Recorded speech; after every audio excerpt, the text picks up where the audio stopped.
This is the Ford Theater, an hour of radio drama presented by the Ford Motor Company, makers of Ford, Mercury, and Lincoln cars, and Ford trucks, tractors, and motor coaches. Today's play, a Ford Theater original, Father, Dear Father.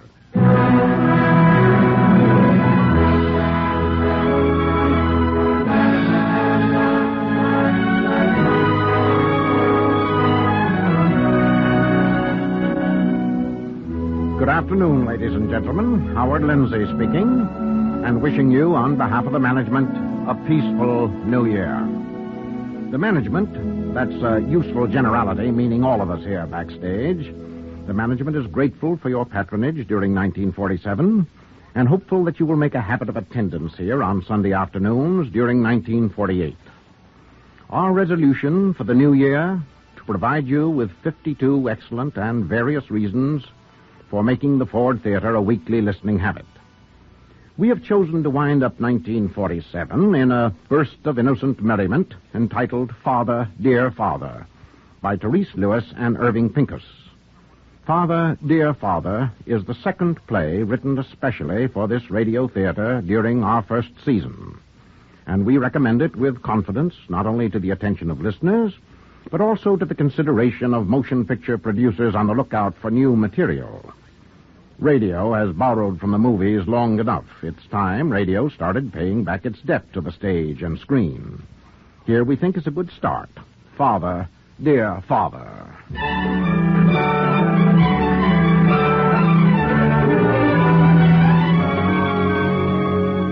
Our scene, New York Harbor in the late spring. And you can narrow that down to the gangplank of the Queen Elizabeth, just docked and rapidly disgorging passengers on their way to customs inspection. The usual reporters are on hand. There he is. That's him, all right. The guy with the beard and the old world charm. Well, so this is the fabulous Benji Whitehurst. Ah, it's very flattering indeed that you reporters still take an interest in me. Only, please, gentlemen, don't explode those flashbulbs in my face. A beard, I may point out, is a highly inflammable object. Mr. Whitehurst, how long is it since you went to live in Europe? I left the United States late in 1928. That's almost 20 years ago. But now I'm home, and home to stay. Whatever made you leave here in the first place, sir? Well, the New York of the 20s wasn't my dish at all. When I had to look through a peephole and whisper, "I'm a friend of Joe's," in order to get a bad martini, I knew it was time to use my passport. Oh, that was a sad day for every city desk in town. You were always great copy. Oh, come now. Haven't seen your wife in some time, have you? No, I haven't. Is it true you settled $1.5 million on her in the old days? The good old days, if I may correct you. What do you think of your daughter's engagement? My daughter's Why, I'm delighted. Absolutely delighted. You know how it is with most modern girls. Too many involvements, too few engagements. May we quote you, sir? Please do. But tell me, not that I mean to pry, but just whom is my daughter marrying? Ralph Brewster, Jr. He inherited the Brewster drugstore chain. Their engagement was announced last week at your place in Belden, Connecticut. The Belden house, eh? Well, glad to hear it's still in the family. What are your plans for the future, Mr. Whitehurst? Yes. Where are you going from here? Where did Enoch Arden go? Home, of course. Yeah, but when Enoch Arden got home, he found his wife married to some other guy. True, but as for my wife and me, neither of us have ever sought a divorce. So, gentlemen, my answer still holds. In me you see a man bound for Belden, Connecticut.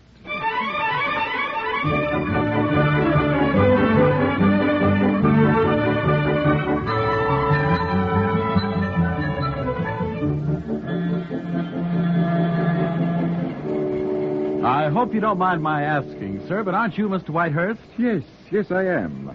Now, how did you know that? Well, the beard, of course, the Homburg hat. No. You always wore a Homburg when you went into town from Belden? From Belden? But you must have been an extremely small boy at the time. I was. By the way, my name's Drake, Scott Drake. My father used to run the drugstore. Oh, yes, Drake's Drugs. Is it still the thriving village center? Oh, far from it. The Brewster drug chain opened up across the street and grabbed off all our business. This Brewster, I take it, is the same one who's grabbed off my daughter. Yes. I read Dana was engaged to him. Oh, you know Dana. I used to. We were great friends as kids. Tell me about her. Oh, she was quite a direct sort of girl, curious about everything, a bit stubborn, very pretty. Hey, wait a minute. I just saw a picture of her here in this magazine. Hmm? Here you are. Look. Ah, she's engaged. She's lovely. She uses charmo. Well, my daughter does me proud. With or without charmo, that's a very good face. But who is this with her? That's Ralph Brewster. He, I'm afraid, looks a little lacking in charmo. Well, he must have something. Yeah, he'll need it. I wonder if Dana's changed much in all this time. I haven't seen her in years. Why not? Oh, after she went away to school, there wasn't any place in her life for a guy like me. Besides, her mother never did approve of our seeing each other. That's typical. Well, to a woman like Mrs. Whitehurst, I'm just small town, small potatoes. So was Liz Whitehurst when I married her, but then she got ideas. She wanted to swim rings around the social bathtub. I've never known such a change. First, she lost her sense of humor. Then she lost me. Well, according to their story, you had to go away because your health broke down. Ah, my patience broke down. Oh, the aching dullness of that life. 2 months at Newport, 3 months at Palm Beach, 6 years at the opera. I bought my wife a box, but I didn't want to live in it. What finally decided you to clear out? I can recall every detail of that last night. We were in our box, as usual. Liz had come away without her opera glasses. I went home to get them and took a boat for Europe instead. Actually, I haven't seen my wife since the first act of Aida.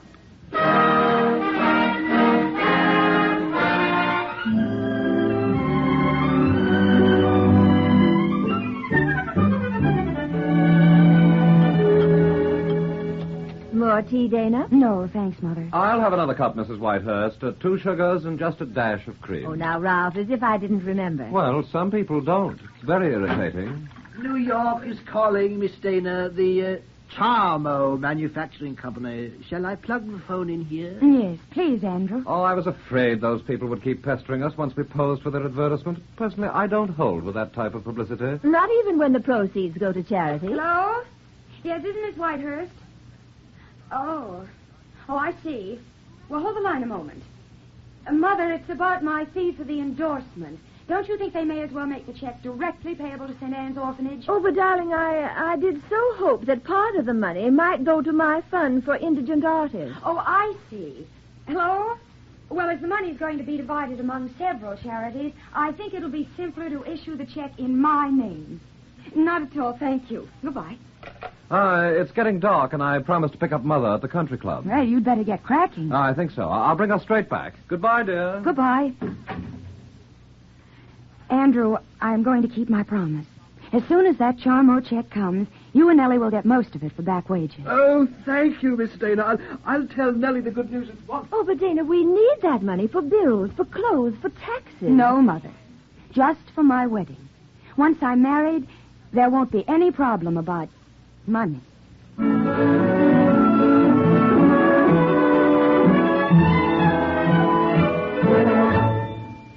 You know, Ralph, we really ought to make some sense about when we want to be married. Just what I've been thinking, dear. What's your opinion, Mother? Late August, my mind's made up to it. That's when I was married. Of course, I always say July's nice, too, Mrs. Brewster. Have you anything against August, Elizabeth? Oh, no, I love August. Please, sir, I must ask you to wait. Wait! Nonsense! I've waited 20 years. Who's that? Sounds familiar. Liz, my dear. Benji. Oh, no. I can't believe it. Darling, here are those opera glasses you wanted.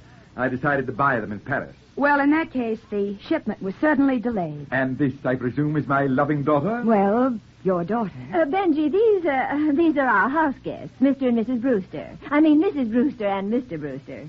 Mr. Brewster is Mrs. Brewster's son. Unmistakably. How do you do, Mrs. Brewster, Mr. Brewster? Ralph, to you, sir, since Dana and I are soon to be wed. Oh, yes, I just saw a very flattering photo of you. I must say you look quite fit, Mr. Whitehurst. And what did you expect, madam? A mere eggshell of a man? Well, considering your years of ill health... If this is ill health, I heartily recommend it. You must have found some miraculous new health spa. Oh, those European waters, what do they have in them? Mines, dear lady. They are still clearing them out. Benji, you planned this as a surprise, of course. Of course. Yes. Oh, Liz, it is good to see you. And you're still wearing the pearls I gave you. They were a peace offering, remember? Vividly. Oh, one night when Liz was throwing a big party... Benji, let me tell it, dear. I borrowed an Armenian sword swallower from the circus, brought him home, dressed him up, and introduced him as a visiting Maharaja. Things went very well until the distinguished guest began to swallow all the cutlery. But I thought they could only swallow one knife at a sitting. Well, these were butter knives. Speaking of sword swallowers, young man, you're quite a point killer yourself. Now, Benji. Benji, did you cross by boat? Yes, from Naples. I flew there from Algeria, where I'd been visiting Akamuk Bey, Sultan of Batsi El Nero. Nice fellow, Harry. A sultan, did you say? And a magnificent host as well, Mrs. Brewster. You see, in addition to all Harry's servants, he's got 20 women to look after him. 20 women? How immoral. Why? He's married to them all. Well, really, sir. It occurs to me that you and Dana will probably be traveling on your honeymoon. You ought to look up Harry. Dana and I have planned our honeymoon to combine both business and pleasure. There are 22 Brewster drugstores in 22 cities. We plan to visit each and every one. Dana, my dear, how nice for you. Always to know there's an aspirin waiting. And now, if you'll excuse me, I'll just go and change for dinner.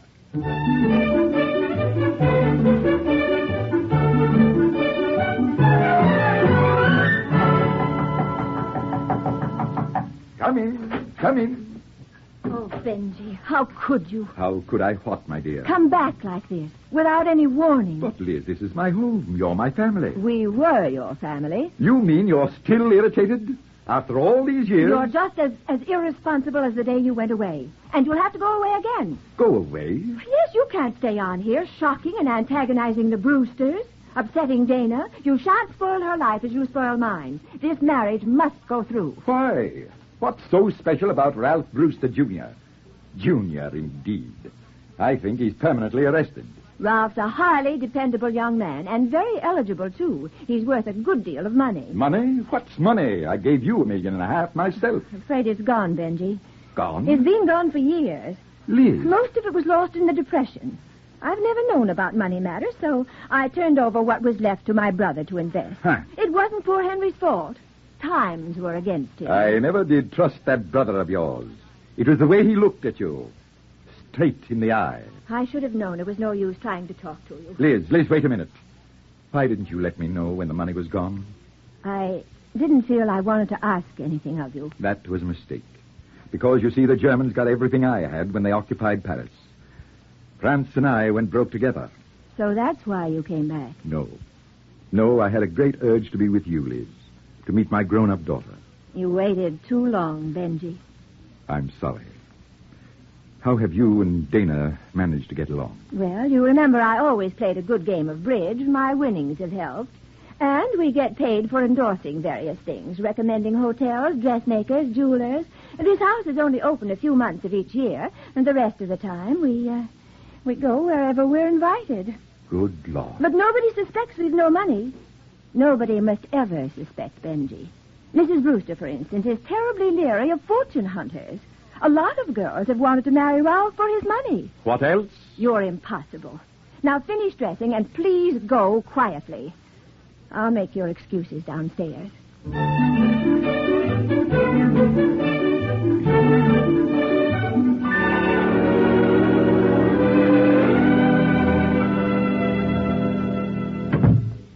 Mother told me to bring you this timetable. Oh, very gracious. There's a train to New York in just about an hour. One moment, young lady.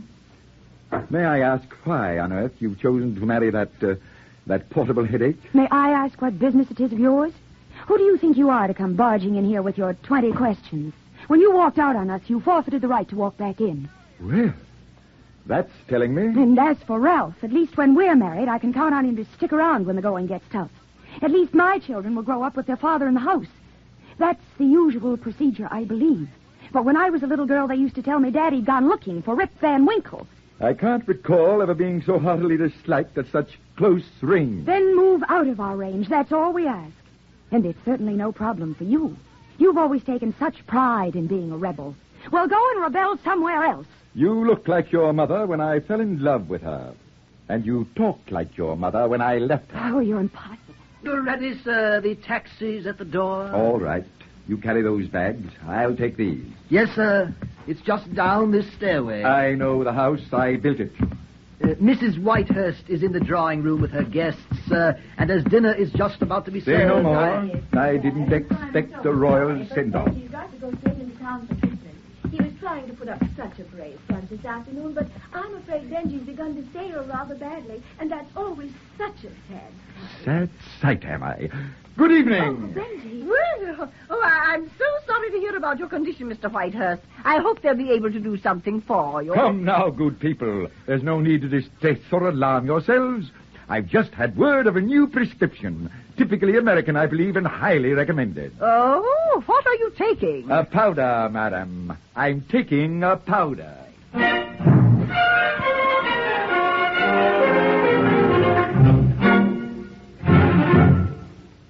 Curtain down, house lights up.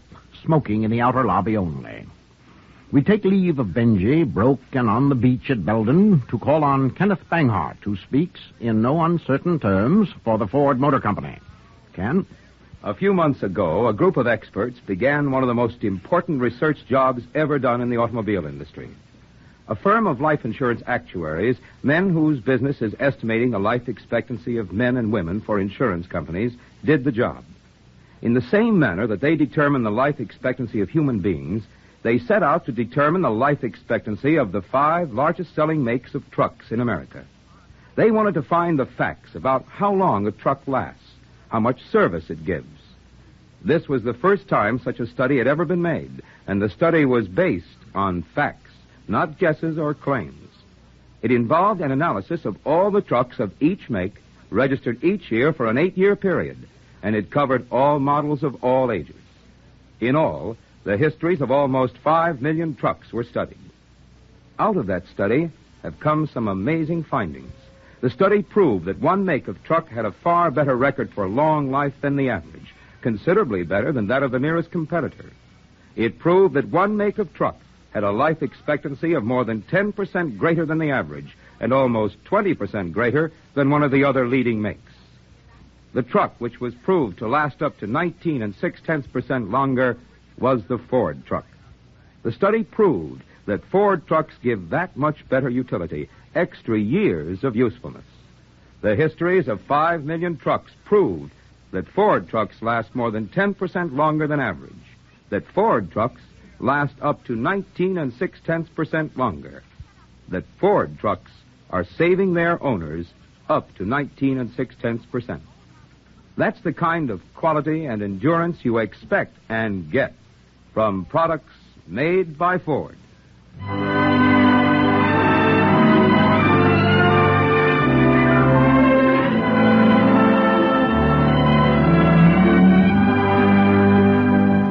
The second act of Father, Dear Father will be heard after a brief pause for station identification.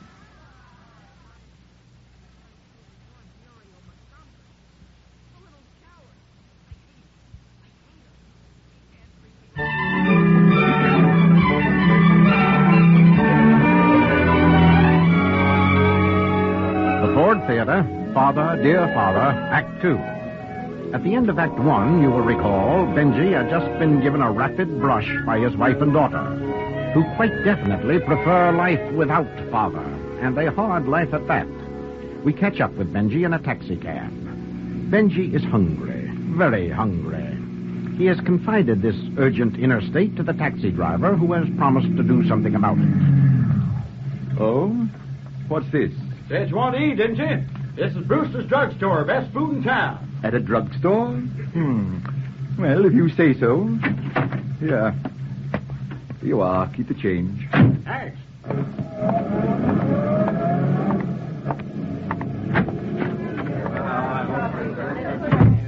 Where will I find the vacuum cleaner? Electrical supply department, 3 aisles over on your right. Bath towels? Linen department, 2nd aisle over. I think I'm in the wrong place. I'm looking for dinner. Dinner on your right, just past the phonograph department. Thank you.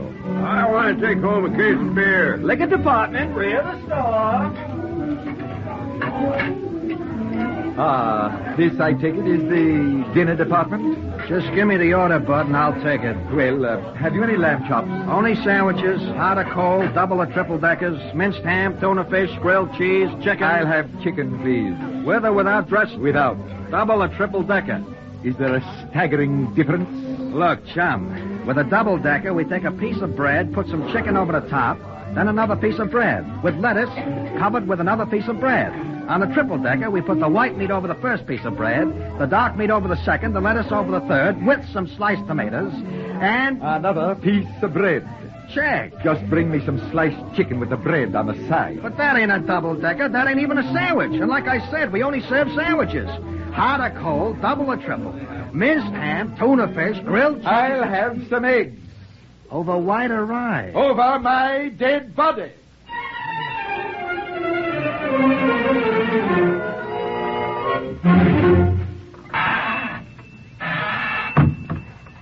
Hello, Scott. Why, hello, Mr. Whitehurst. How are you? See here, Scott. I'm trying to find something to eat that doesn't come on bread. Well, I'd like to help you out, but our fountain boy goes off at 6. Of course, you're perfectly welcome to get behind there and shift for yourself. Splendid. Oh, that's very decent of you. There ought to be some eggs and cheese and stuff. Oh, that will do nicely. I'm a great hand with eggs, my boy. Have you any garlic? I doubt it, but you better look. I'm a stranger here myself. You are? Sure, I just came back today to take over. My mother's been running the place since Father died, but she's due for a rest. What do you do when you're not here in Belgium? I've been at Columbia Medical School since I came out of the Army. Oh? But I've given it up for the time being. Unless I can swing a loan from the bank, we'll be out of business. And all because of that Brewster Emporium across the street. Tell me, do they ever stoop to filling a prescription? Well, I suppose if you know the manager, or Ralph Brewster. By the way, have you met him yet? How'd you find things at home? Oh, fine. Were they happy to see you? Happy, my boy. They boarded on hysteria. And what are you doing with those suitcases? Oh, well, I've got to see to some business in New York. Most unexpected, but there it is. Now then, I simply dice this olive, stir in the cheese, and in one moment, it's ready for the fire. Say, you're an expert at this. Well, I learned in France where they know about such things. Besides, I contend that men make the best chefs in the world. My wife was always a total loss in the kitchen. And as for that arrogant daughter of mine... But you hardly know Dana. I've seen friendlier specimens in cages. Well, maybe you ought to consider her side of this. See here. Are you in love with that girl? Well, what's that got to do with anything? Just that you're a lucky man. Losing her is the best thing that ever happened to you. What sort of a wife will she make? A girl who'd turn her own father out of the house. Ah, I sort of figured it that way. Listen. Could that be my train? Must be. It's the last one tonight. Oh, well, that just tops a perfect day. Look here. Why don't you come on home with me? Oh, no. No, I couldn't impose. You're not. You can't do anything over the weekend. Come on, I'll take you fishing in the morning. Fishing, you say? Sure. Go ahead and cook up your little mess. I'll phone Mother to expect it. Well, Casey would waltz with the strawberry blonde while the band played on. He waltzed across the floor with the girl he adored. I'd like a number 4 combo, please, but don't melt it. Melt what? Oh, you're new here, aren't you? Well, all right, just give me a hot turkey burger. That's easy. All you do is take 3 slices of bread. Madam, how can you? In America, apparently, bread is not only the staff of life, it's the flesh, the blood, and the sinews. The sandwich is an American institution. Where do you come from? I arrived from Europe only this morning. Oh, you don't say. Say, what's that you're cooking there? It smells yummy. It is yummy. This, my good woman, is an omelette fromage à la crème. An Olympian concoction, the very quintessence of perfection. Well, gee, could I have just a teensy-weensy taste? I haven't the heart to deprive you.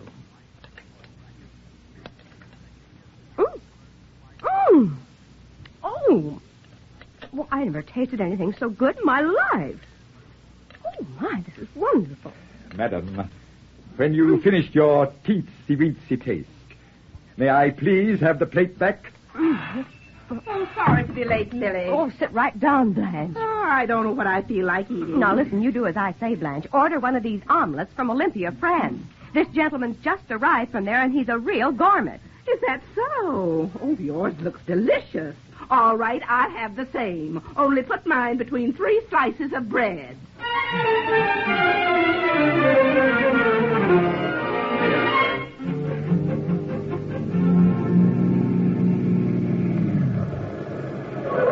Scott! Hello there. Dana! Well, it's really you. And you.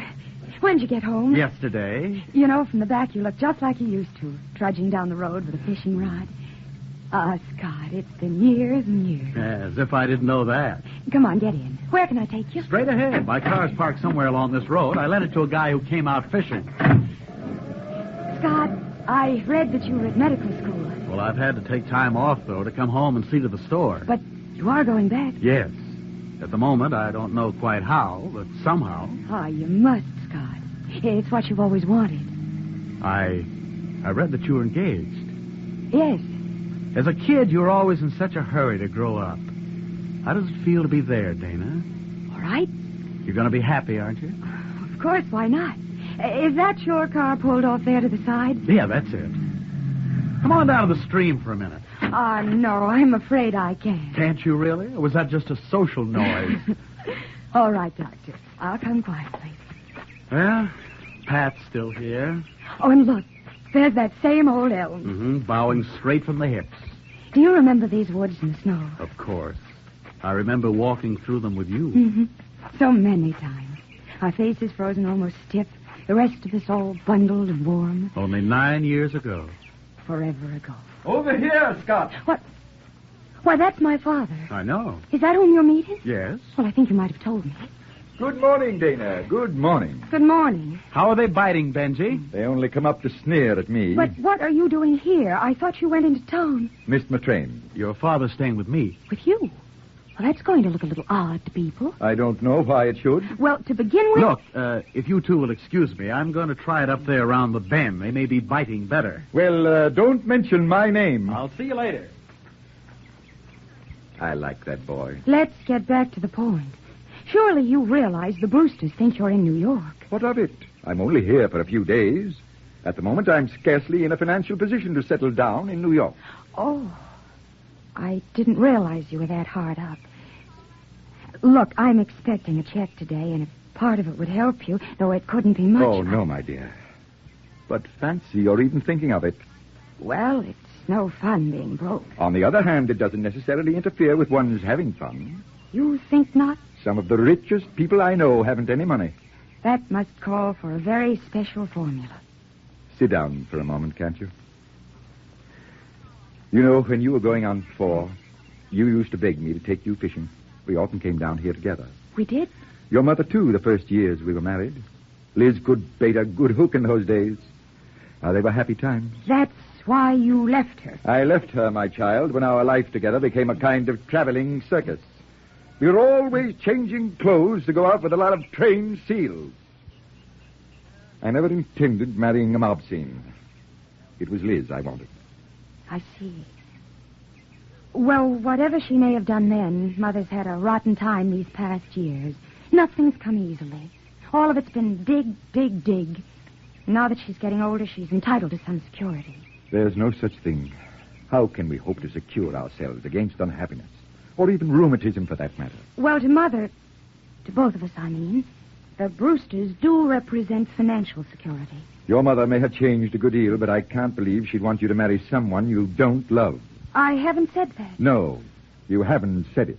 I'd better be getting on home. You're really quite a girl, aren't you? Am I? That's my impression. It's recent, I grant you, but I'd swear by it. Well, I'll tell you, you're rather a surprise yourself.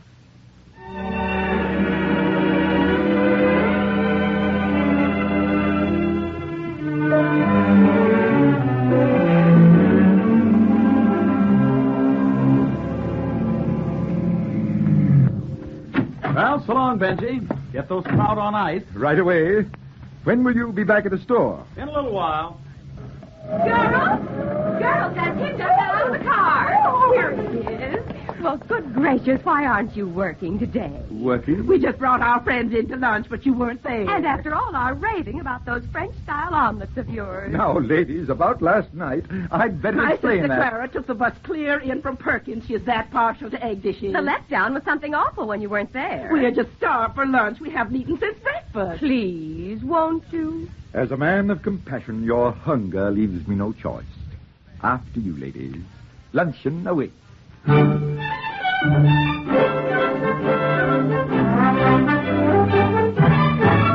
One Brewster special, singe it. Okay, miss, what's yours? I'll have a fine herb omelet a la Francais. Huh? What kind of sandwich do you want? Hot or cold, double or triple, minced ham, grilled cheese, toasted Brewster burger? Brewster burger? Oh, no wonder I'm in the wrong store. Drake's is the place to eat.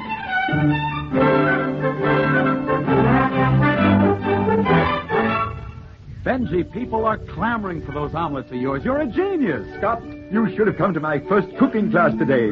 They call me Professor. I'd like to feel we were permanently in business, Benji. Half the profits are yours if you'll stay on. Certainly I'll stay on. We're going to be very happy together, the egg and I.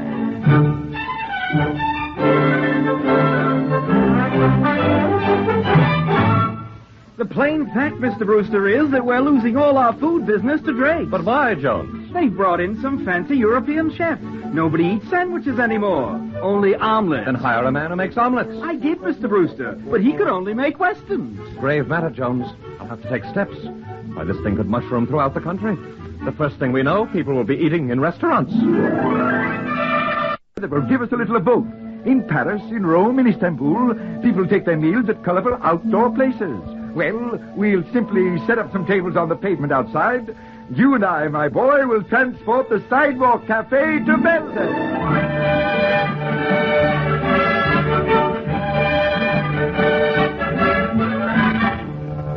And now, lovely ladies of Belden, having successfully blended our eggs, mushrooms, artichoke hearts, peas, tarragon, and rice, the secrets of...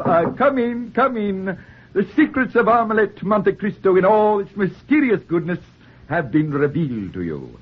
Are there any questions? Benji, what are you doing here? Liz and Mrs. Brewster, oh, two new students, how very nice. Mr. Whitehurst, it's obvious we're intruding. Oh, not at all. My little course is open to all. $1 an omelet, 40 omelets, $40. Benji, you, omelets. Well, you always liked them, my dear, when I made them at home. I refuse to discuss this matter in public. It's intolerable. Benji, please, can't we... Of course we can. Ladies, class is dismissed. Oh. We'll meet as usual next week when our subject will be omelette Basquaise, as prepared with tomatoes and zucchini in the French Basque country. Oh, way. Now then, Mr. Whitehurst, there's only one thing we need to know. Are you this local cook we've been hearing about? The word cook has a somewhat feminine connotation. I prefer to think of myself as a chef, a culinary Are expert. you or are you not employed by a drugstore? Oh, indeed I am. Benji. Isn't it immense, Liz? A whole new career. And at my age, too. I consider it a profound disgrace, Mr. Whitehurst. Shocking, shameful, and altogether inexcusable. I'll speak with you later, Elizabeth. I don't know how you can look me in the face. It's a very appealing face, my dear. I should have known you wouldn't go to New York. That was too much to expect. You've never thought of anyone but yourself. Your own selfish way of life. That's what always came first. And now Dana must pay the price for having you as her father. What's Dana got to do with this? Don't you see that you're working in such a menial capacity can only mean that we haven't any money? But that's right. We haven't. Oh, if you only knew how we've struggled to keep that from the Brewsters. And now to have the whole thing come out in this most horrible and humiliating way. Oh, I am sorry you're disturbed. Disturbed? Our good name is all we have left, and you, the head of the family, you choose to become a cook. Well, after all, Liz, I'm not a murderer or a thief. I'm not even a Bluebeard. You're worse, Benji Whitehurst. You've spent the past 25 years torturing one wife.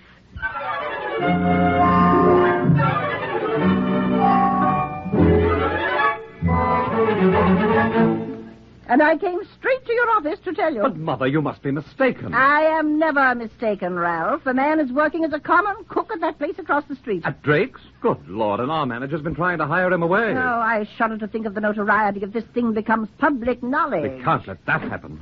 Yes, Mr. Brewster? Get me my attorney on the wire. Right away, Mr. Brewster. Oh, just think of it, my future father-in-law, a short-order man in a drugstore. Benjamin Whitehurst must go away, far away. Definitely. It was bad enough to have him cut in on the business, but now he's endangering our family position. You must bring pressure to bear on Dana. I intend to. If her father is given to these appalling adolescent pranks, I don't foresee a very happy future. Hello, Leonard. About that Drake drugstore matter. You told me this morning you'd checked all possible violations. Well, recheck them. You've got to find something and find it quick. If I have to hire 10 new attorneys, I'll close that restaurant.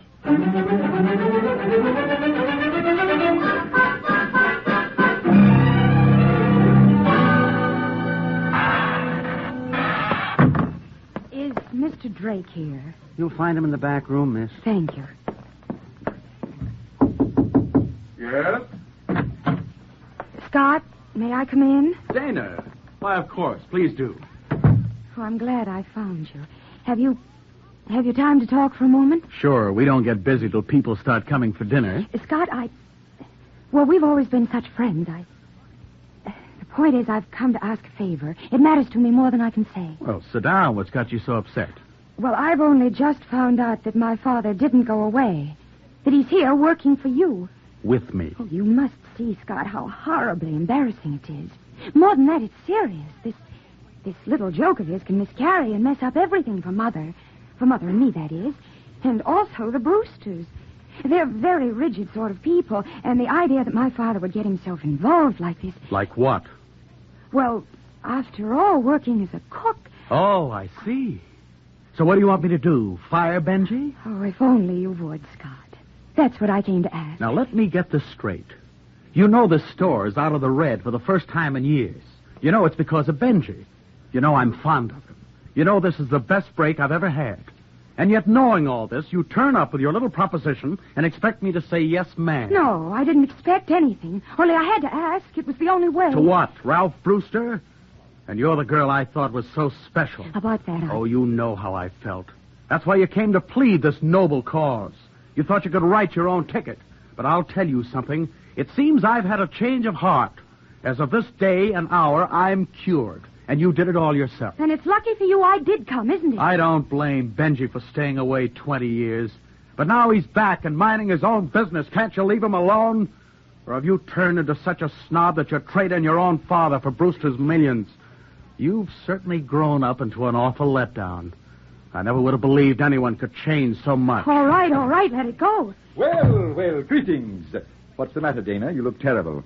Did Ralph Brewster take away your aspirin? Oh, please, don't you start now. Oh, Dana, I'm sorry. What is it? It's your fault, all your fault. Well, what have I done now? Benji, I had to see you out. Well, Dana, I'll be all right, Mother. Just let me alone. Benji, you've been upsetting the child. No, Mrs. Whitehurst, I have. I'd better clear out. Well, I must say. Benji, I realize I've been behaving like a fool. I want you to come back home. Come and stay in the house where you belong. You mean it? You'd really like that? I would, Benji, for many reasons. And we'll manage somehow. Of course we will, my dear. The important thing now is Dana's marriage. And if you're at home, well, we can keep an eye on you. So, that's it. Well, it's so ridiculous, this job of yours, that that's what made all the trouble. But with Dana married, you won't have to work. Ralph Brewster will provide an allowance, is that it? Well, certainly something can be worked out. Not on your life. I've been doing pretty well on my own, Liz. This is my job, and I'm sticking with it. If you do, Benji, I've made up my mind to close the house and go to Reno. What for? Why, to get a divorce. A divorce? But, my dear, we've been married 27 years. And only lived 6 of them together. Dana, talk to your mother. Help me. We can't let her do this. Mother, really? You, Benjamin C. Whitehurst. I am. You're in charge of that restaurant outside? I am. Okay. I got a warrant for your arrest. My arrest? For what? Violation of Ordinance 93, aiding and abetting conspiracy against the government of this village.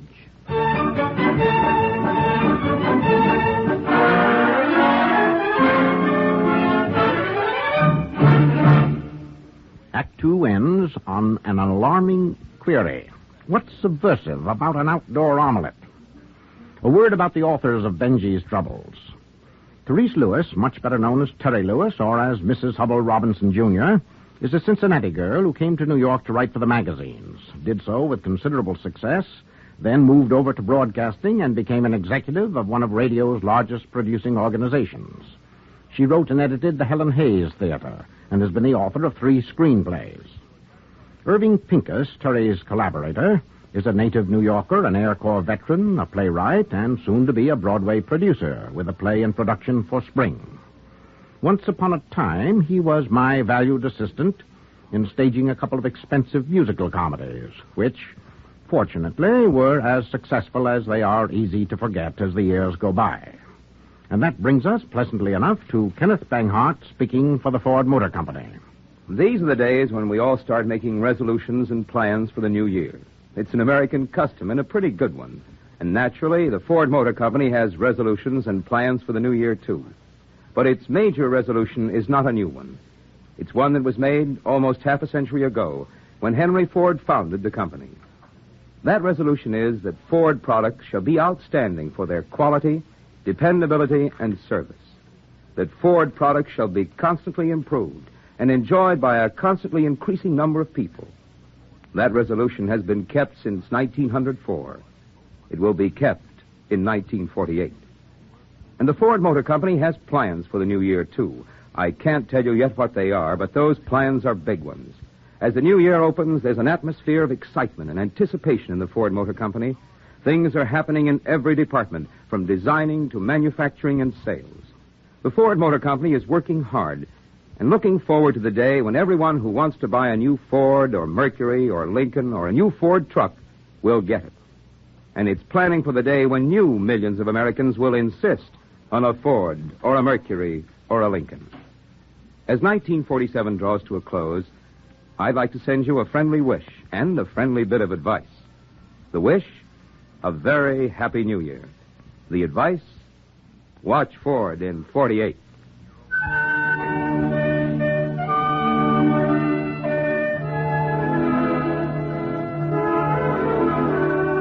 Father, dear Father, come home to us now. We left Father in the clutches of the law, charged with abetting conspiracy against the government of Belden, Connecticut. We returned to Belden on the following day in the morning. Scene, the dining room of the Whitehurst residence.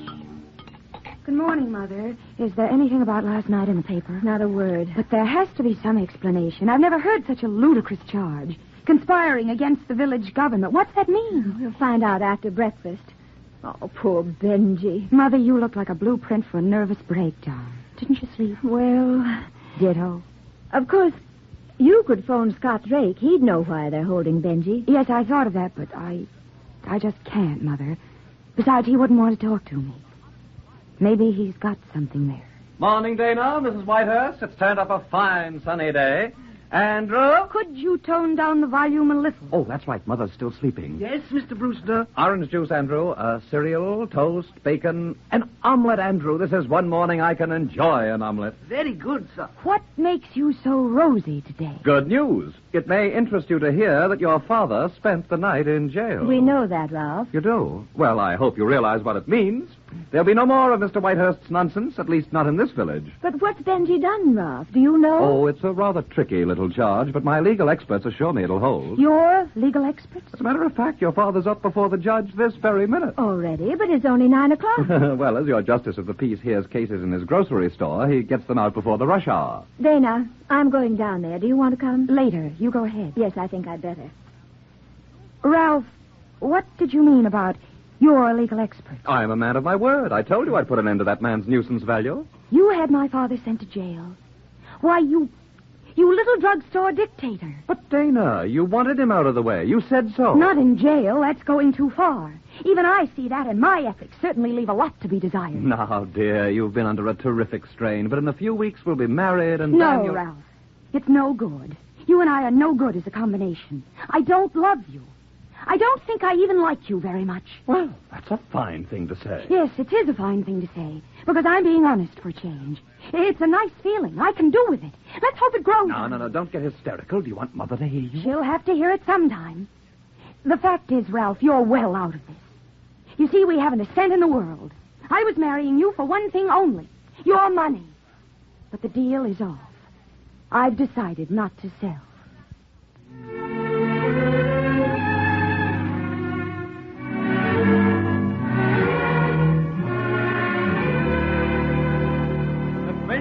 Benji Whitehurst, on the 29th day of June at 6:40 o'clock in the evening, did willfully commit the crime of conspiring against the person and property of the state of Connecticut by causing a crowd to gather after sundown in the public square, in violation of Ordinance 93, as drawn up by the village of Belden. You've heard the charge, Mr. Whitehurst. Yes, Your Honor. And it's a beauty. No, I don't want any comment from you people. Hey, get on up front, Joe, and tend to the customers. Mrs. Bayfield's waiting to pick up her broilers. Okay. You plead guilty or not guilty, Mr. Whitehurst? Not guilty, Your Honor. You're in charge of that sidewalk cafe, aren't you? Yes, I am. Well, then strikes me you're the offender in this matter, and by rights ought to plead guilty. Of what, Judge Creel? Of causing a crowd to assemble after sundown in the public square. But I didn't cause them to assemble. They came of their own free will. Because you set out tables for them to eat at. Is there a law against setting out tables? Well, there's this old ordinance none of us ever heard of till some city lawyer dug it up. And seems it's been on the books since 1768. 1768? Yep, dates back to before the Revolution. And so does the punishment they figured out for the offenders. But I tell you, if you'll act reasonable and plead guilty, like as not, I'd suspend sentence. On condition you stop serving people on the outside. But where's the harm in that, Your Honor? Oh, now, don't go taking a big stand, Mr. Whitehurst, or you'll regret it. Better let me read you this Ordinance 93. It says, any assemblage of 15 or more persons foregathering after sundown in the public square shall be judged a conspiratory group, and the instigators thereof punished on the ducking stool in the Barnstable River by no less than 12 submersions. No, none of that. Well, Mr. Whitehurst, you see what I mean? I reckon you're about ready to change your plea. Not at all. A preposterous law can only be shown up by its preposterous punishment. Oh, where's your sense, man? Come on now. You're going to look mighty foolish thrashing around in that river. And your village will look twice as foolish for putting me there. Not guilty, Your Honor. Well, as I see it, you are guilty. Guilty as charged. And that being so, you're forcing this sentence on yourself. Benjamin Whitehurst, I hereby... Creel, please. May I have a few words with my husband in private? Well, you sure can, Miss Whitehurst. Court's adjourned for 10 minutes. Now, did you get those broilers you ordered, Miss Bayfield?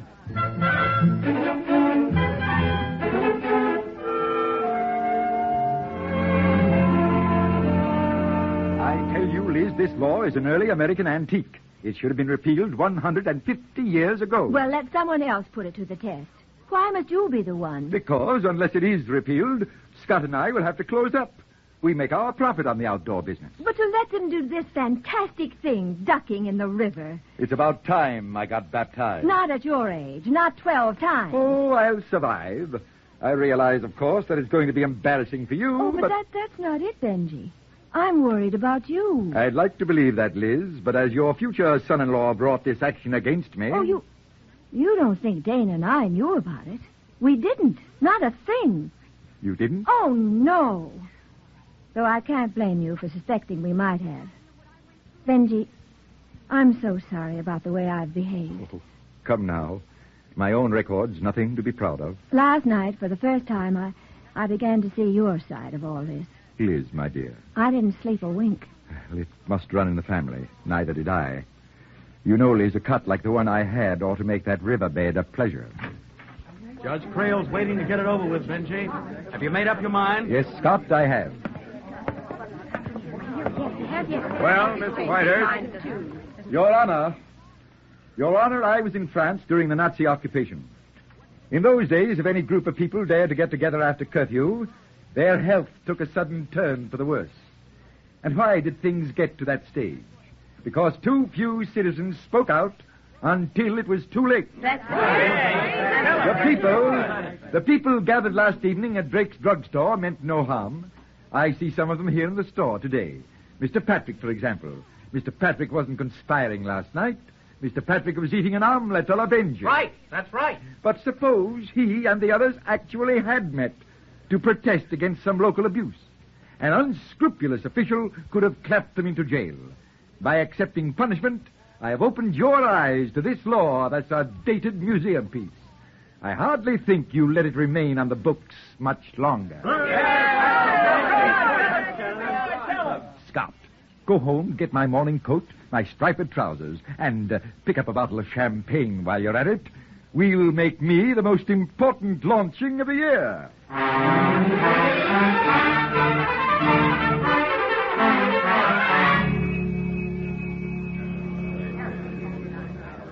Mother, look at that thing. So that's a ducking stool. Sort of like a seesaw. Oh, dear, it hardly looks safe. And that river. Brrr. Somehow Father seems a little old for these water games. Mrs. Whitehurst, I came as fast as I could. Scott, did you get those petitions to the mayor? To his secretary. She promised they'd go right into him. Fine, I'll go tell the others. They've all worked so hard. Dana, about last night, I shouldn't have laced into you like that. You meant what you said, didn't you? Well, yes, I did. But I got a little carried away in saying it. You were right. Dead right. Here comes Father now. And the chief of police. All right, Mr. Whitehurst. This is it. Well, an ovation. Isn't that nice, Chief? Oh, there's my wife and the mother-in-law, too, so help. Quite a turnout. Oh, I see the students of my cooking class are here in the body. Good afternoon, ladies. Hello, Liz.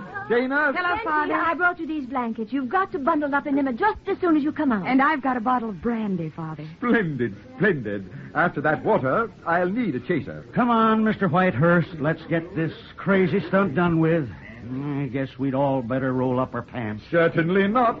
I've been especially pressed for this occasion. I wish I'd thought to bring my hip boots. Oh. Is the river cold? Oh. Well, I'd never confuse it with the Mediterranean. Oh, wow. Oh, that's mighty cold water. Mr. Whitehurst, you're a gol-darned old nuisance. I hate to give you all this trouble, Chief. Couldn't I just scuttle myself? I sure wish you could. Go on, get it over with, you brute.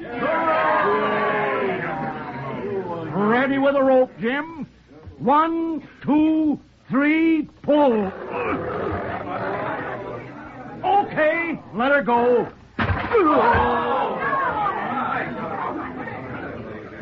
That's enough. Pull him up. None too soon, gentlemen. They're still having winter down there. Anything you'd like me to bring you back this trip? A trout, a pickerel? Let her go again. Now what? Who do you suppose that is? Well, look who's here. It's the mayor. Late as usual. Please, come now. My friends, your petitions have been received and duly noted. But I'm afraid the law must take its course. Furthermore, I've been advised that Mr. Whitehurst practically begged to be sentenced. Herbert! Why, Effie, what are you doing here? Herbert, what's happening in this river is a disgrace to your administration. Leaving that silly old law in effect. You ought to be ashamed. He won't get my vote again. Effie, we'll discuss this at home. Why aren't you there now? We're having guests for dinner. There is no dinner. The cook's here, too. And here we stay. What? Let me explain, Mr. Mayor. As president of the Ladies' Auxiliary Society of Greater Belden, representing 7 leading civic groups, I tell you that unless this punishment is halted at once, unless this outmoded law is repealed, half the women of Belden will challenge it in the square tonight. Now, wait a minute. If it's illegal for Mr. Whitehurst to gather a few dozen people in the public square, then be prepared to arrest hundreds of us. Because we're parading there in a body. We'll line up in front of Drake's, waiting for your chief of police, and we'll wait it out till morning. Curfew shall not ring tonight. Be reasonable, I beg you. After all, I'm no tyrant. This is mass hysteria. Come along, Effie. Certainly not, Herbert. Not until you do as we say. Mayor, you get Benjamin out of that water. Ladies, join ranks. We march on Belden. Wait, everybody. Chief Larkin? Yes, Mayor. Take Mr. Whitehurst off that stool. Why, the poor man might catch his death of cold.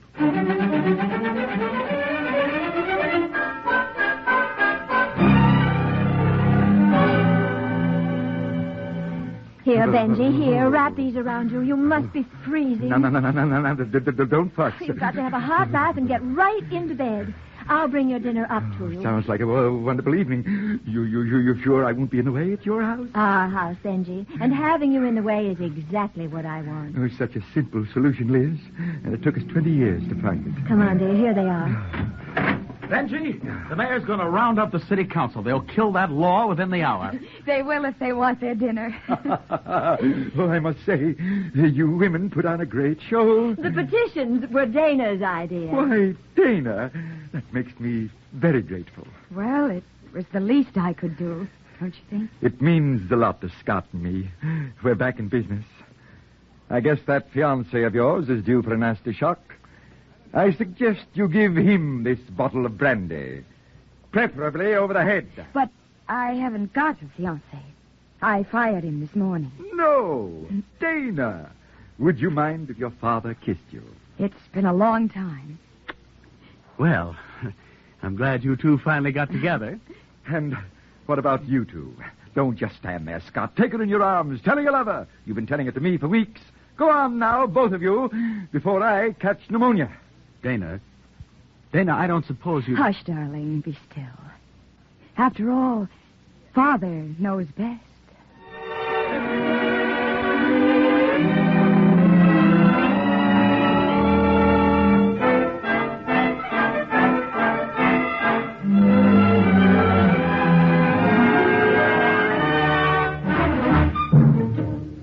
And so they lived happily ever after. Or until Benji got homesick for Paris. Something tells me Father wasn't built to stay put.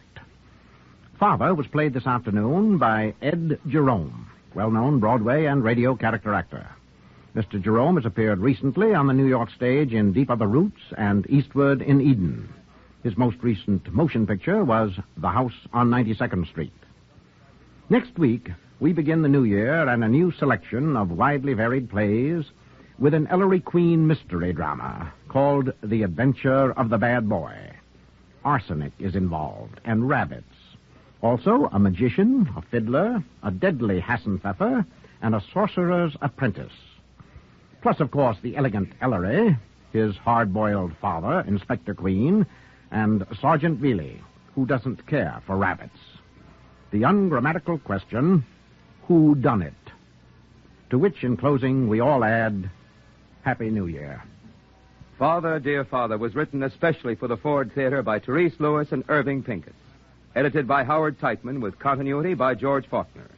The musical score was written and conducted by Lynn Murray. The entire production was under the direction of George Zachary. Also appearing with Mr. Jerome were Bill Adams, Frank Behrens, Margaret Berlin, Alan Hewitt, Elsie Hitz, Fran Lafferty, Joe Latham, Helen Lewis, Charles Mendick, Daniel Ocko, Bert Parks, Gladys Thornton, and Evelyn Varden.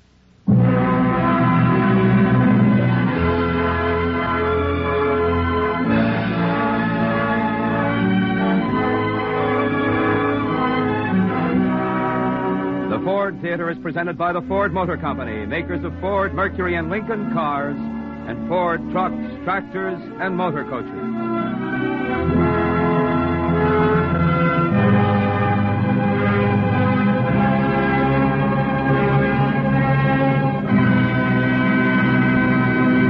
This is NBC, the National Broadcasting Company.